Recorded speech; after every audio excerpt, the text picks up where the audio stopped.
Hola a todos, buenos días. Bueno, en el día de hoy vamos a dar paso a nuestro video acerca de la relación que tiene el conflicto armado en Colombia con la teoría de Max Weber. Vamos a dar unas críticas a los pasos más importantes. Obviamente no vamos a abarcar todo lo que viene siendo el conflicto armado, pero sí daremos unos puntos claves para seguir. Bueno, comencemos con la teoría de Weber. Para Weber dice que la sociología es comprendida, interpretada, pero más no explicada, porque para la realidad social es la multideterminada y también es el acercamiento que le da a una realidad que siempre viene siendo el imperfecto.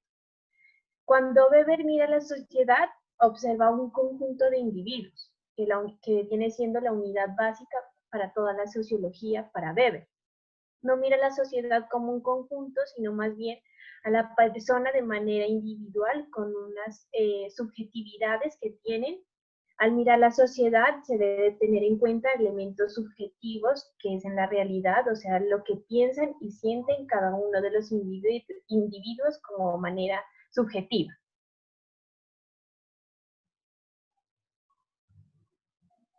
De acuerdo con lo que dijo mi compañera, nos hacemos una pregunta. Es que cómo relacionamos esto con el conflicto armado. Tenemos que iniciar orientándonos con los inicios de los grupos al margen de la ley. Uno de estos es el surgimiento de la guerrilla más antigua del continente, es decir, las FARC. Las FARC se dio el comienzo en el gobierno conservador con el liderazgo de Mariano Espina, quien cobró venganza por los años que gobernó el Partido Liberal. Igual el Partido Liberal ordenó crear su propia guerrilla. Después de que pasaron unas cuantas décadas y que se realizaron unas amnistías por parte del gobierno, pero cuando se empezaron a masacrar a los guerrilleros que estaban dejando las armas, los excombatientes volvieron a crear los grupos guerrilleros y en 1964 se unieron 5 grupos más de antiguas guerrillas para así poder conformar las FARC.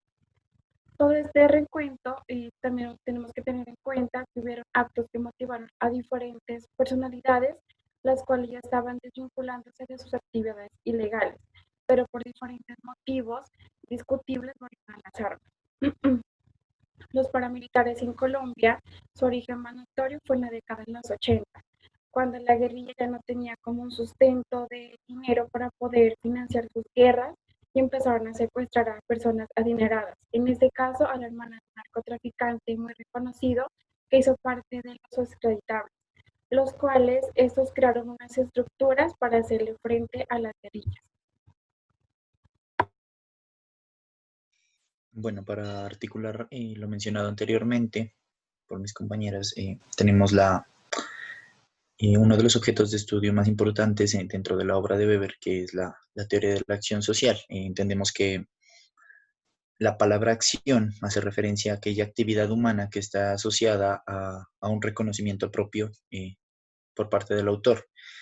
Esto quiere decir que pues, existe una relación, ¿no?, muy estrecha, una relación muy cercana entre la conducta humana propia y la conducta del otro para formar sociedades.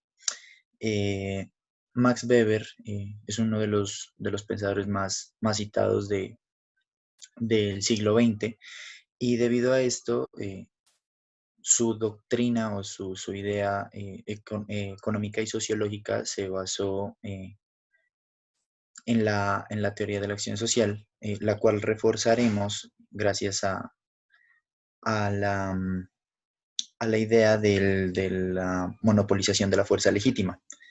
Debemos explicar que para Weber el Estado, el concepto de Estado se entiende como una asociación política de dominación entre hombres, mmm, la cual está definida, la cual se basa, tiene como idea principal o fundamento unos fines eh, esenciales del Estado, por así decirlo. A lo largo pues de la historia o de la creación de los estados, nos hemos dado cuenta que la monopolización de la fuerza legítima ha sido el medio por el cual el Estado ha tomado la capacidad de poseer más fuerza y de tener eh, esa idea de lo que hablábamos anteriormente con respecto a la jerarquía que tiene el Estado hacia la sociedad.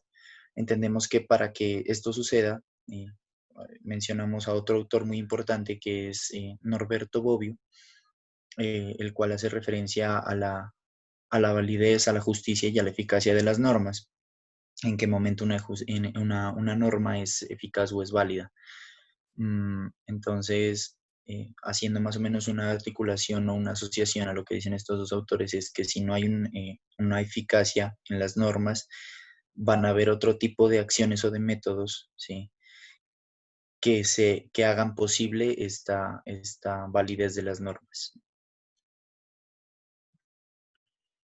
Bueno, Weber decía que el Estado es aquella asociación política o comunidad humana que en el interior de un determinado territorio reclama con éxito el monopolio de la coacción física.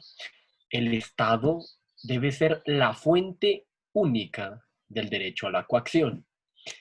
¿Cómo lo relacionamos con Colombia? Nosotros vimos los inicios de grupos paramilitares y la guerrilla, un conflicto armado que duró medio siglo, y tenemos que entender que en Colombia el Estado, como lo define Weber, debería tener una totalidad y el Estado debería ser el único ente que tenga la posibilidad de utilizar la coacción frente a los individuos, frente a las personas que están ubicadas en ese territorio.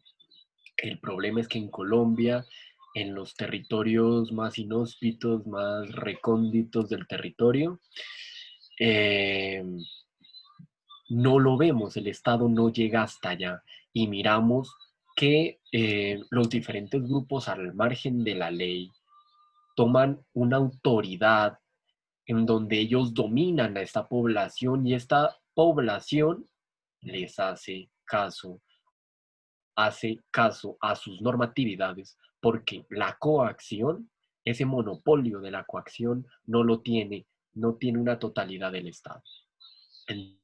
Entonces, también nos surge una duda. ¿Cómo se legitima el Estado para no hacer uso constante de la violencia? Podemos dar una respuesta, vislumbrar una respuesta, infiriendo que un dominio solo es legítimo en la medida en que las personas voluntariamente obedecen ese orden político. Y las personas obedecen porque hay una dominación, como se nombró anteriormente. Weber también decía que el poder es la probabilidad de imponer la propia voluntad dentro de la relación social, aun contra toda resistencia y cualquiera que sea el fundamento de esa probabilidad. Tenemos que referir que el poder se legitima a través de una dominación y en la dominación hay motivos internos para obedecer, pero esta dominación es la que legitima el poder. Conmemoramos 100 años de la muerte de Max Weber, hablando de algunas de sus teorías, relacionándolas con el contexto colombiano, con una imagen que tuvo el territorio colombiano durante mucho tiempo, lo dijimos anteriormente, donde casi medio siglo. Entonces, vemos que hay una vigencia en las teorías de Weber con el Estado colombiano. El Estado colombiano todavía tiene vigencia, se hacen vigentes esas teorías y queríamos finalizar y queríamos antes que nada articular la relación que tuvo el conflicto armado con, sobre todo y principalmente, el monopolio de la fuerza legítima, que es una teoría de Max Weber, donde se articula la acción social y los tipos de dominación. Los diferentes tipos de dominación y les agradecemos a todas las personas que miraron el video. Obviamente es un tema muy amplio del conflicto armado que simplemente tratamos de orientar un poquito sobre las teorías de Max Weber. Muchas gracias a todos y un saludo a todos.